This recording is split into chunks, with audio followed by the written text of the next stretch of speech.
32 اور 33 دو آیات کریمہ آج کے درس کا حصہ ہیں۔ ان دو آیات کریمہ میں اللہ تبارک و تعالی نے جو مضمون جو بات بیان فرمائی ہے وہ ہے اعمال اختیاریہ میں آگے بڑھنے کا حکم ہے، ترغیب ہے، اور اعمال غیر اختیاریہ میں تمنا اور آرزو کرنے سے روکا گیا ہے۔ یہ ہے اس آیت کریمہ کا خلاصہ یا ابھی کے درس کا خلاصہ۔ تفصیل اس کی یہ ہے کہ ام المؤمنین حضرت ام سلمہ رضی اللہ تعالی عنہا یا بعض تفاسیر میں دیگر خواتین کے حوالے سے یہ بات آتی ہے کہ انہوں نے رحمت دو عالم صلی اللہ علیہ وآلہ وسلم کی خدمت میں حاضر ہو کر کے ایک بات کہی کہ یا رسول اللہ صلی اللہ علیہ وسلم، مرد میدان جہاد میں تبلیغ دین اور اشاعت دین کی خاطر اور کلمہ اسلام کی بلندی کی خاطر لڑتے ہیں، شہید ہوتے ہیں، زخمی ہوتے ہیں، بلند درجات اور مراتب پاتے ہیں، جبکہ خواتین بالعموم جہاد میں شریک نہیں ہو پاتی۔ اس لحاظ سے مرد زیادہ اجر اور ثواب کماتے ہیں۔ اسی طرح مرد تجارت کرتے ہیں، مالی معاملات کرتے ہیں، جس کے نتیجے میں وہ منافع کماتے ہیں، اور اس منافع کو کمانے کی صورت میں صدقات، خیرات، زکوٰۃ، عشر وغیرہ یہ معاملات کرتے ہیں۔ تو یوں اللہ کی راہ میں مال خرچ کر کے بھی وہ زیادہ اجر پا لیتے ہیں۔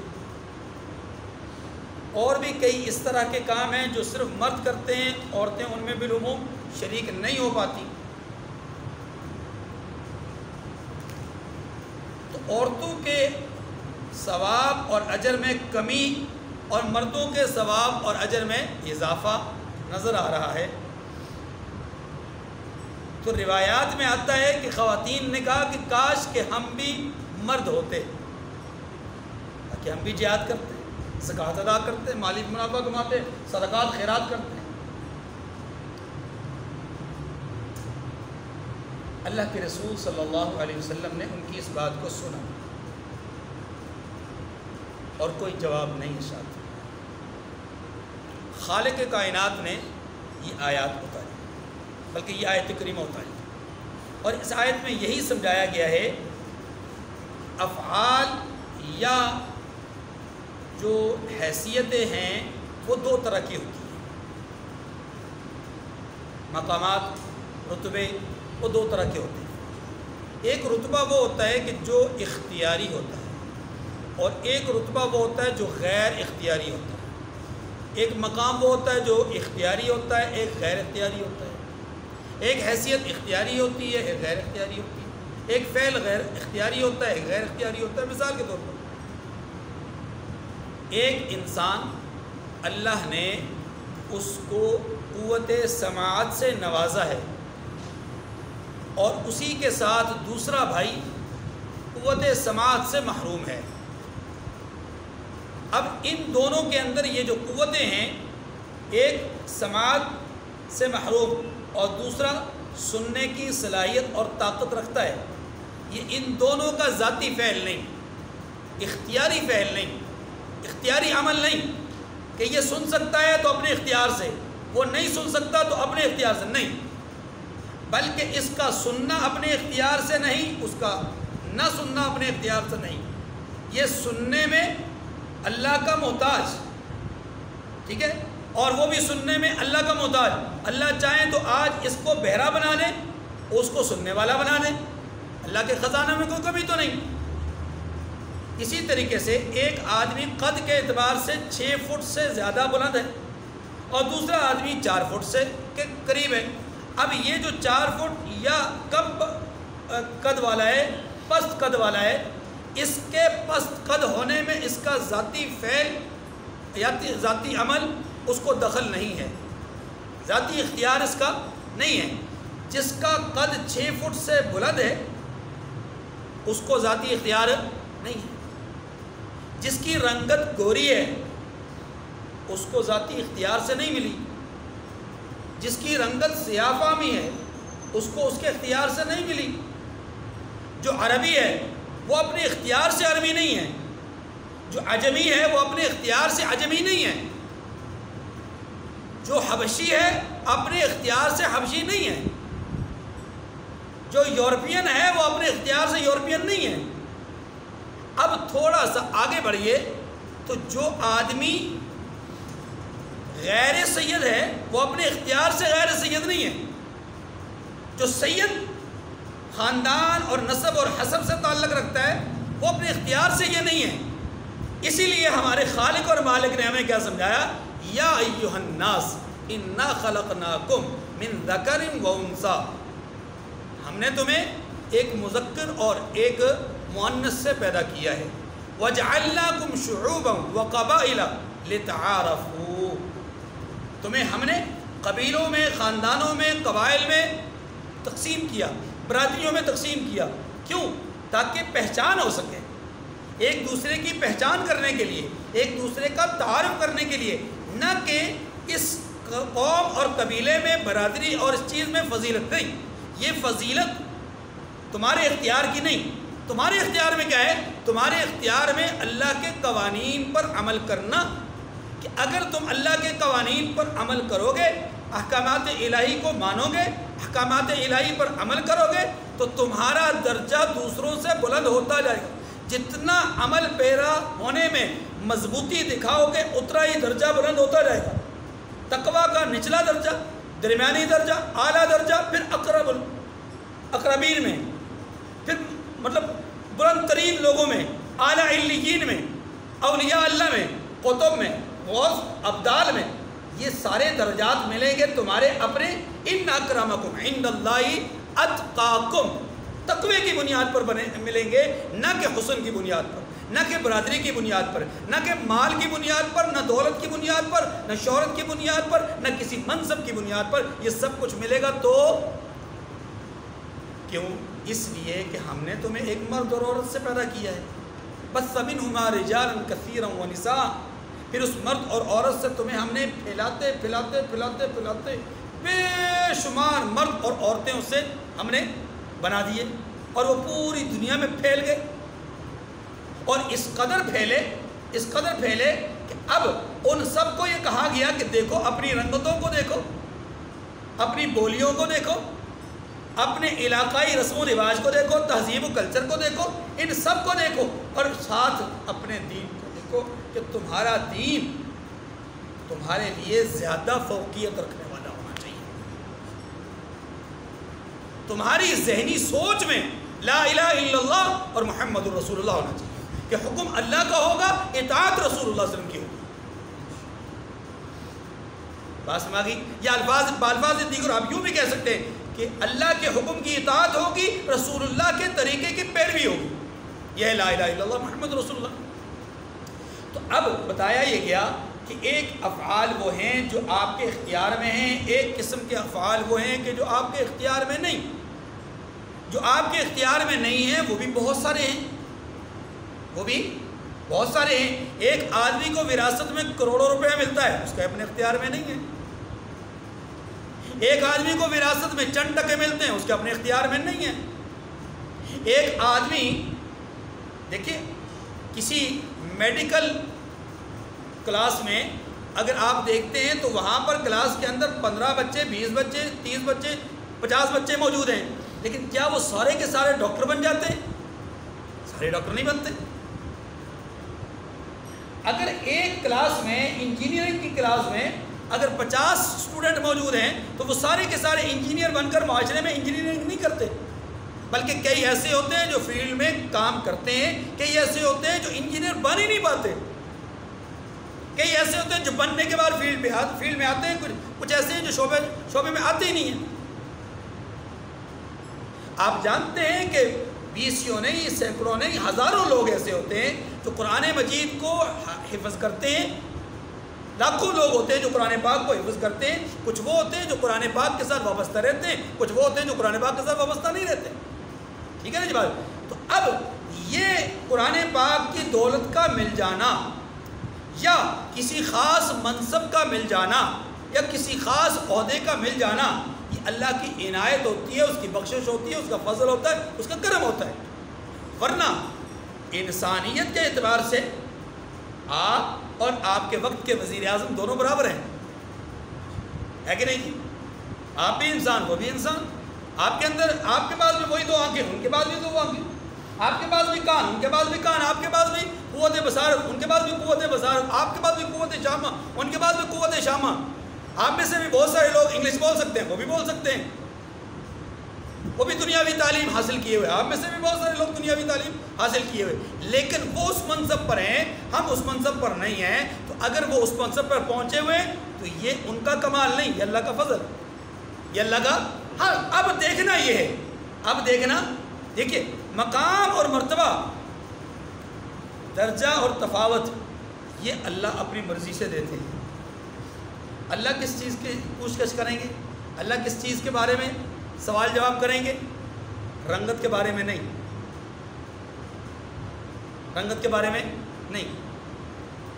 اللہ پوچھیں گے ہمیں ہماری ملنے والی جو نعمت ہے اس کے استعمال اور عدم استعمال کے بارے میں پوچھیں گے. نعمت بصارت ہے، استعمال کہاں ہوئی؟ نعمت گویائی ہے، استعمال کہاں ہوئی؟ نعمت سماعت ہے، استعمال کہاں ہوئی؟ نعمت دولت دی ہے، استعمال کہاں ہوئی؟ نعمت علم ہے، استعمال کہاں ہوا؟ صلاحیتیں دی، استعمال کہاں ہوئی؟ فن دیا، استعمال کہاں ہوا؟ یہ سوال کہ جو نعمت دی ہے اس نعمت کو استعمال کہاں کیا؟ جو عمل تو غیر اختیاری ہے اس میں تمنا کرنے کا حکم نہیں ہے، تمنا کرنے سے روکا گیا ہے. اب یہ جو خواتین نے آ کر کے کہا کہ کاش کہ ہم خواتین کے ہونے کے بجائے مرد ہوتے، توجہ میری طرف، ہم مرد ہوتے. کیوں جی؟ اس لیے کہ مرد جو ہے وہ بہت سارے مقام اور بہت سارے مراتب اور بہت سارے درجات پا لیتے ہیں اس وجہ سے، اپنے مرد ہونے کی حیثیت سے، جبکہ ہم خواتین وہ مقام اور وہ درجہ نہیں پاتے. کیوں؟ اس لیے کہ ہم خواتین ہیں. تو کاش کہ ہم مرد ہوتے. اس کے جواب میں یہ کہا گیا کہ یہ عورت ہونا، مرد ہونا، یہ تمہارا اپنا اختیار نہیں، یہ تمہارا اپنا اختیار نہیں، یہ تو اللہ کی منشا، اللہ کی مرضی ہے. یہ صرف توجہ حسان ابن ثابت کہہ سکتے تھے رضی اللہ تعالیٰ عنہ، ہاں جی، صرف وہی کہہ سکتے تھے. اور کیا کہہ سکتے تھے؟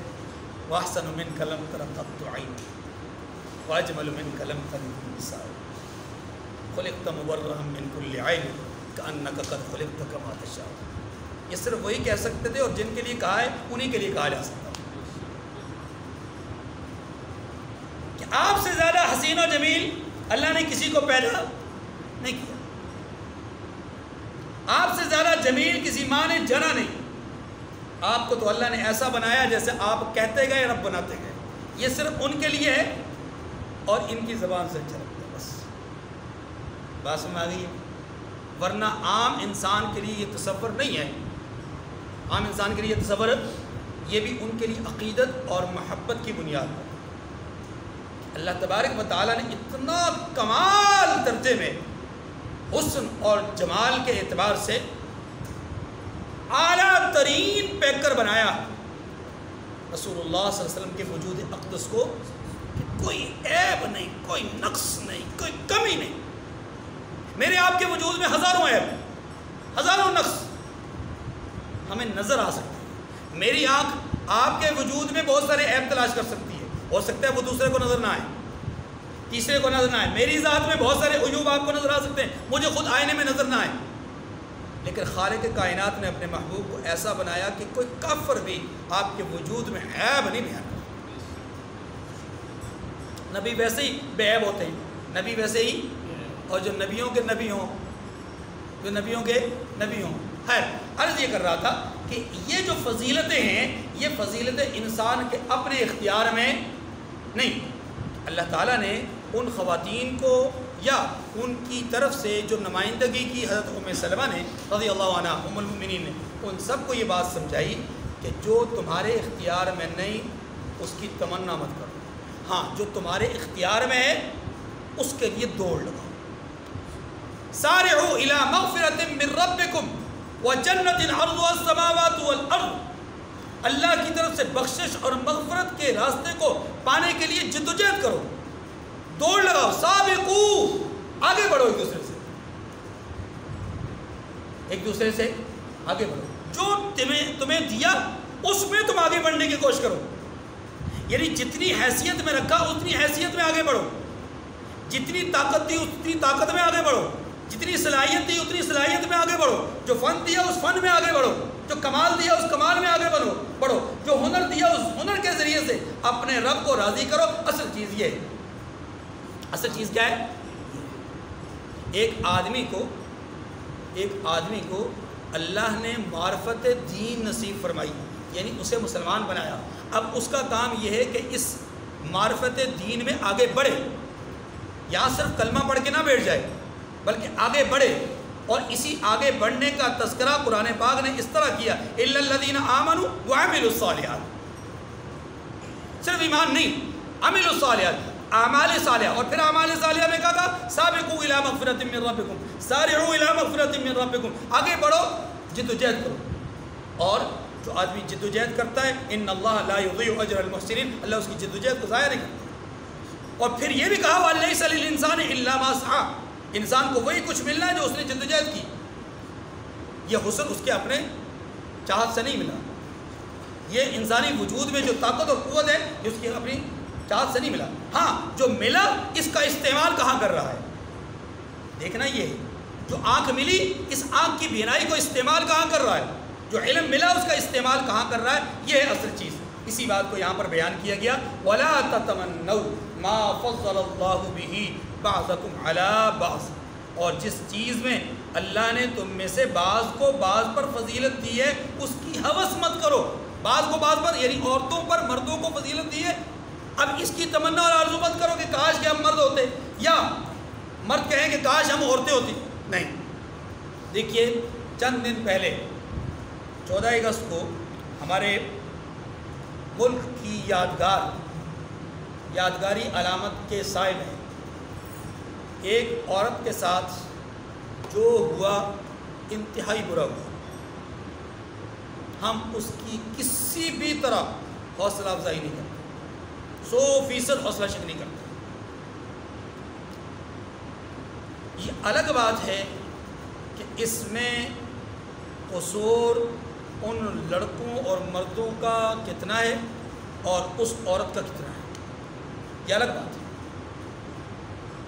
میں اس معاملے میں بات نہیں کرنا چاہتا، پہلے کر چکا ہوں۔ میں جو اب بات کرنا چاہ رہا ہوں اس کو ذرا سمجھیے۔ ہمارے ملک کا ایک نامور اینکر بہت سارے پروگرامز کرتا ہے، وہ ہوسٹ بنا ہوتا ہے، اور جگہ جگہ لوگوں کی عزتیں پامال کرتا ہے، لوگوں کو ان کے عیوب اور ان کے نقائص کو علل اعلان لوگوں کے سامنے کھولتا ہے۔ وہ شخص سب سے پہلے پہنچا اس عورت کے پاس اور اس سے داستان سنی، جو بھی ہے، اس کے پہنچنے پر اعتراض نہیں، اس کے داستان سننے پر اعتراض نہیں، اس کی ہمدردی کرنے پر اعتراض نہیں، دو چیزوں پر اعتراض ہے۔ ایک، اس نے وہاں بیٹھ کر کے اس غیر محرم لڑکی کے سر پہ شفقت کا ہاتھ رکھا۔ تو کیا وقت کا ولی اللہ؟ کیا تو اس کا والد ہے، اس کا بڑا بھائی ہے، اس کا محرم ہے، جو اس کے سر پہ شفقت کا ہاتھ رکھ رہا ہے؟ تو جو میں اور ان لڑکوں میں کیا فرق ہے جنہوں نے اس کے جسم کو چھوا؟ انہوں نے بھی چھوا، تو نے بھی چھوا، شریعت تجھے بھی اجازت نہیں دیتی، ان کو بھی اجازت نہیں دیتی۔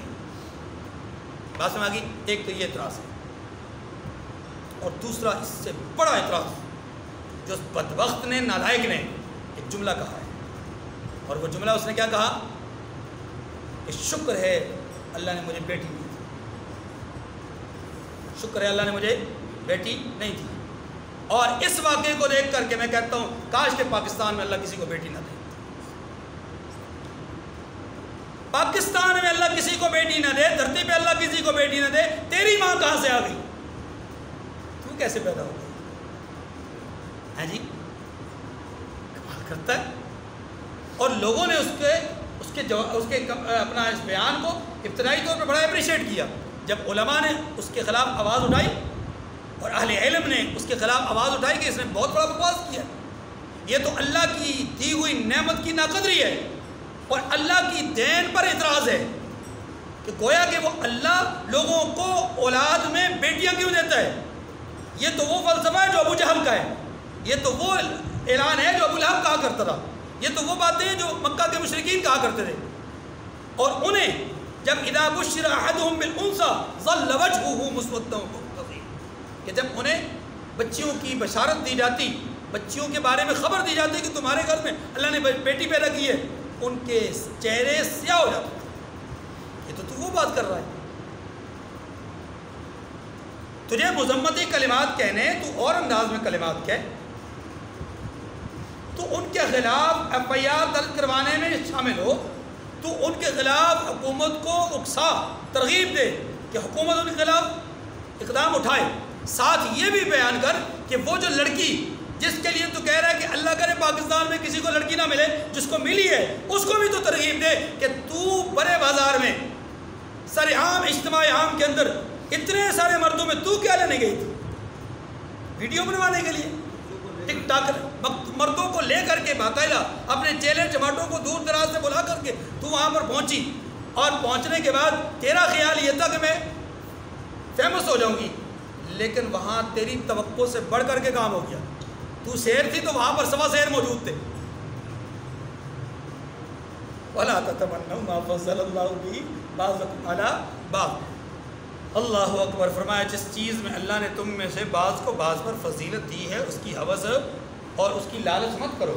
لِلرِّجَالِ نَصِيبٌ مِّمَّا اكْتَسَبُوا، مردوں کو ان کے کاموں کا ثواب ہے جو وہ کریں گے، مرد جو کام کریں گے ان کو ان کا اجر ثواب ملے گا، اور عورتوں کو ان کا ثواب ہے جو وہ کریں گی۔ نماز پڑھنے کے لیے اللہ نے دونوں کو صلاحیت دی ہے، نماز پڑھو، خشوع اور خضوع میں اعلیٰ پیمانہ قائم کرو، نوافل کی کثرت کرو، لمبے رکوع اور لمبے سجدوں کا اہتمام کرو، کثرت سے ذکر کرو، کثرت سے تسبیحات کرو، تو جتنا تم اللہ کے قریب ہونے چاہتے ہو اتنے زیادہ اعمال میں اپنے معیار بھی اچھا بناؤ اور مقدار کو بھی بڑھاؤ۔ یہ ہے تم سے کرنے والے کام، اپنے اعمال میں، اختیاری اعمال میں آگے بڑھو۔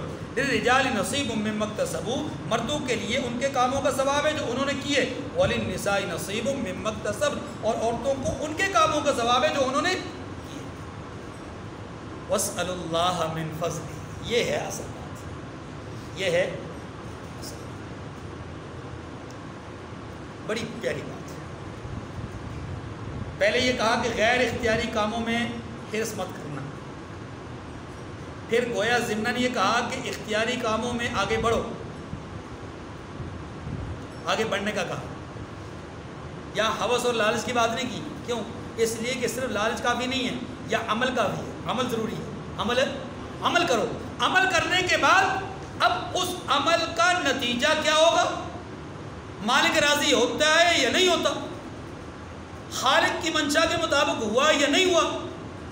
اب یہ تو ہمیں نہیں پتہ، یہ تو ہمیں اندازہ نہیں کہ ہم نے جو مغرب کی نماز پڑھی ہماری قبول ہوئی یا نہیں ہوئی، ہم نے جو درس میں شرکت کی قبول ہوا یا نہیں ہوا، ہم نے جو عبادات کی وہ قبول ہوئی یا نہیں ہوئی، اس کا تو ہمیں اندازہ نہیں۔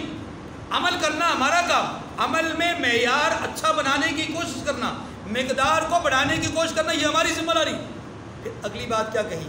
یہ کرنے کے بعد واسألوا اللہ من فضلہ، اللہ سے اس کا فضل مانگو، اللہ سے اس کا فضل مانگو۔ رحمت دو عالم صلی اللہ علیہ وسلم نے ایک موقع پر صحابہ کرام رضوان اللہ علیہ مجمعین سے یہی بات فرمائی، اللہ سے اس کا فضل مانگا کرو، کیونکہ اللہ کے فضل کے بغیر کوئی جنت میں نہیں جا سکتا۔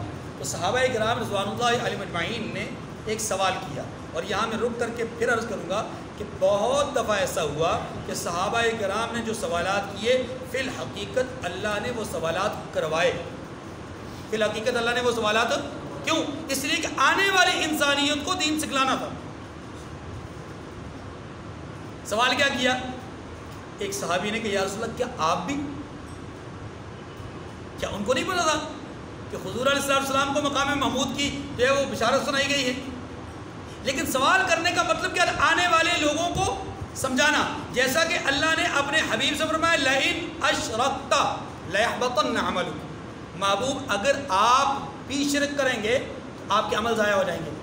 اب کیا نبی، امام الانبیاء کی بات نہیں کر، نبی سے یہ امکان موجود ہے؟ امکان بالکل. جو شخص یہ تصور کرے کہ نبی سے گناہ کا امکان موجود ہے، نبی سے گناہ ہو سکتا ہے، وہ شخص دائرہ اسلام سے نکل جاتا ہے، کافر ہو جاتا ہے. اور امام الانبیاء، لیکن یہاں اللہ نے کہا اپنے حبیب کو ہے، سنایا سمجھایا مجھے آپ کو ہے. سنایا سمجھایا کس کو ہے؟ مجھے آپ کو ہے. کہ اپنے حبیب کی وساطت سے ہمیں تعلیم دی گئی کہ اے اللہ کے قرآن کو پڑھنے والے سن، اگر تو اللہ کے ساتھ کسی کو شریک ٹھہرائے گا ذات میں یا صفات میں تو تیرے اعمال برباد کر دوں گا. بالکل اسی طرح حبیب علیہ السلام سے سوال ہوا کہ یا رسول اللہ کیا آپ بھی اللہ کے بغیر فضل کے بغیر جنت میں نہیں جا سکتے؟ اللہ کے رسول نے فرمایا ہاں میں بھی، ہاں میں بھی. یہ سمجھانا تھا مجھے آپ کو، یہ سمجھانا تھا مجھے آپ کو، ورنہ آقا علیہ السلام کو اپنے مقام اور مرتبے کا نہیں پتا. انا سید ولد آدم ولا فقر، رحمت کائنات نے فرمایا کہ مجھے اللہ نے تمامی بنی آدم کا سردار بنایا لیکن فخر نہیں کرتا. فخر انا سید الاولین والآخرین، میں اولین اور آخرین کا سردار ہوں، ولا فقر، اور فخر نہیں. یہ ایک الگ بات ہے. عاجزی اور انکساری کا اظہار کرنا الگ معاملہ ہے، مقام اور مرتبہ الگ ہے.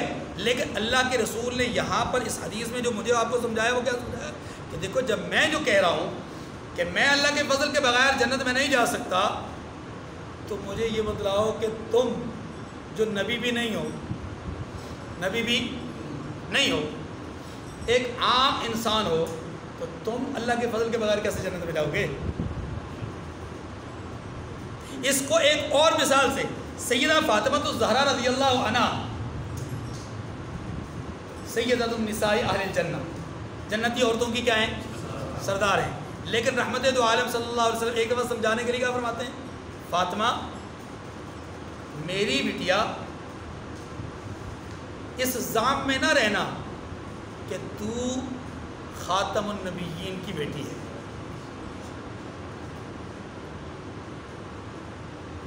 یہ کیا ہے جملہ؟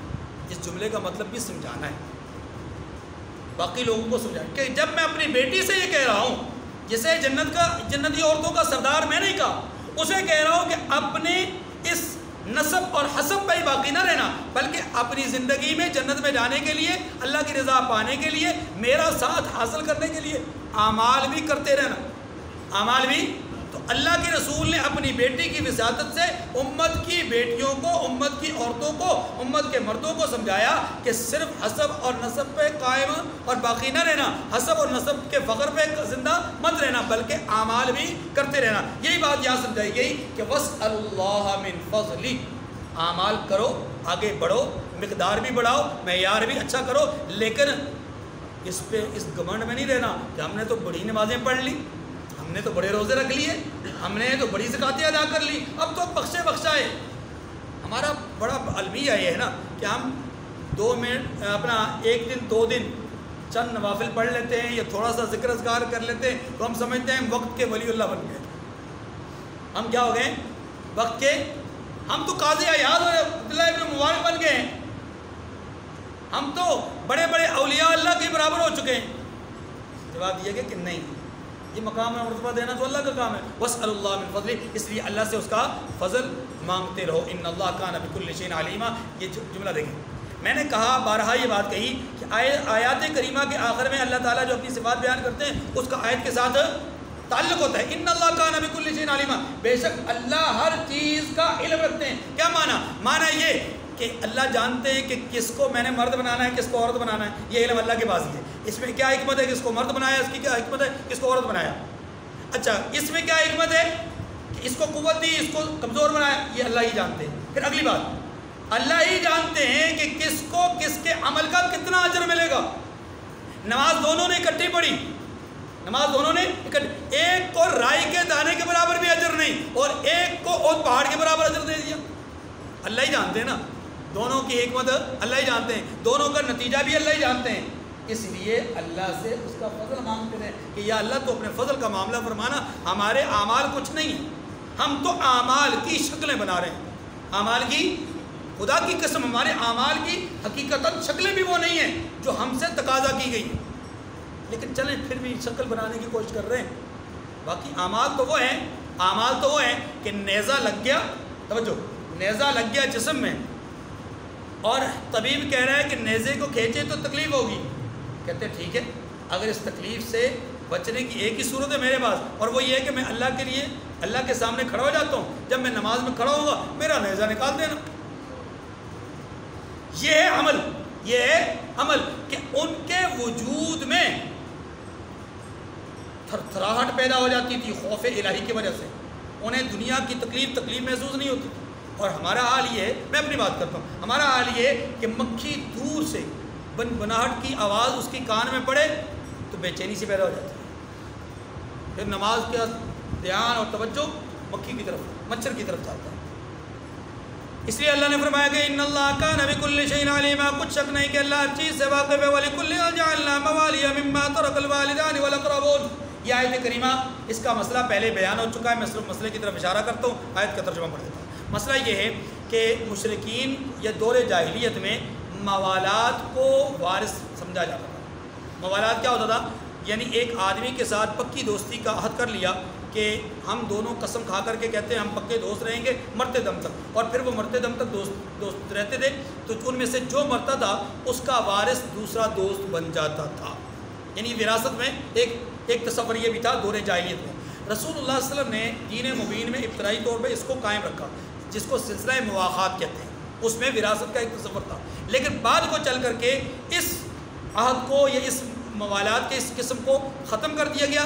البتہ اب موالات کی دو قسمیں باقی ہیں. ایک قسم یہ ہے کہ کوئی آدمی اپنے غلام کو آزاد کر دے اور اس غلام کا جو آزاد ہو چکا اس کا کوئی والی وارث, کوئی نسب حسب میں کوئی رشتہ دار زندہ نہ ہو یا موجود نہ ہو یا معلوم نہ ہو, اور اس کا انتقال ہو جائے, تو اب اس کے ترکہ, اس کی وراثت کا مال وہ کس کو ملے گا؟ تو شریعت یہ کہتی ہے اس کے مولا کو ملے گا, یعنی جس نے اس کو آزاد کیا. یا اس کے رشتہ دار ہیں لیکن کافر ہیں, کافر کو وراثت نہیں دی جاتی, تو تب بھی اس کے آقا اس کے مولا. نمبر 2, موالات کی ایک قسم یہ ہے کہ ایک آدمی نے کسی کے ہاتھ پر اسلام قبول کیا, یعنی مسلمان ہوا. اب اس مسلمان کرنے والے کے ساتھ اس کا تعلق اتنا مضبوط ہو گیا کہ یہ گویا کہ بھائی بن گئے, دوست بن گئے, بھائی بن گئے, اور زندگی بھر انہوں نے ایسی گزاری. اب مرنے کے بعد ان میں سے جو بھی مرتا ہے, اگر اس کا کوئی اور وارث نہ ہو, اگر کوئی اور وارث ہوگا پھر یہ وارث نہیں ہے, لیکن اگر کوئی اور حقیقی وارث نہ ہو ذوی الفروض میں سے, عصبات میں سے, ذوی الارحام میں سے, تو پھر یہ آدمی جس نے اسلام قبول کیا ہے اس کے ہاتھ پر, جس کے ہاتھ پر اسلام قبول کیا گیا, اب اگر یہ مر جاتا ہے تو اس کی وراثت میں سے اس کو حصہ دیا جائے گا, یعنی اس کا وارث کو ہوگا. اسی طریقے سے جس نے مسلمان کیا اگر اس کا کوئی وارث نہ ہو تو اس کی وراثت میں سے اس کو حصہ دیا جائے گا, اس کو وارث. یہی بات کہی گئی وَلِكُلٍّ جَعَلْنَا مَوَالِيَ مِمَّا تَرَكَ الْوَالِدَانِ وَالْأَقْرَبُونَ, اور جو مال ماں باپ اور رشتہ دار چھوڑ مرے تو حقداروں میں تقسیم کر دو, کہ ہم نے ہر ایک کے حقدار مقرر کر دیے ہیں. یہ تقسیم کرنا یہاں پر یاد رکھیے یہ اسی بنیاد پہ ہے کہ جو حصے اللہ تبارک و تعالیٰ نے بیان کیے. آگے والذین عقدت ایمانکم فآتوہم نصیبہم, اور جن لوگوں سے تم عہد کر چکے ہو ان کو بھی ان کا حصہ دے دو. پہلی صورت میں وراثت کے مسئلہ کو عام مطلقاً بیان کیا گیا کہ جن کا جو حصہ ذوی الفروض عصبات کا یا ذوی الارحام کا بیان کیا گیا ان کو وہ حصہ دے دو. اگر کوئی بھی نہ ہو تو پھر جن کے ساتھ پختہ عہد کیا ہوا ہے ان کو ان کا حصہ دے دو. ان اللہ کان علی کل شیء شہیدا, بے شک اللہ ہر چیز کے پر گواہ ہے یا ہر چیز کو جانتا ہے. ٹھیک ہے. شہید کا معنی بنیادی طور پہ ہوتا ہے کہ دیکھنے والا. ٹھیک ہے. اللہ تعالیٰ مجھے اور آپ کو سمجھنے کی توفیق نصیب فرمائے. وآخر دعوانا ان الحمد للہ رب العالمین.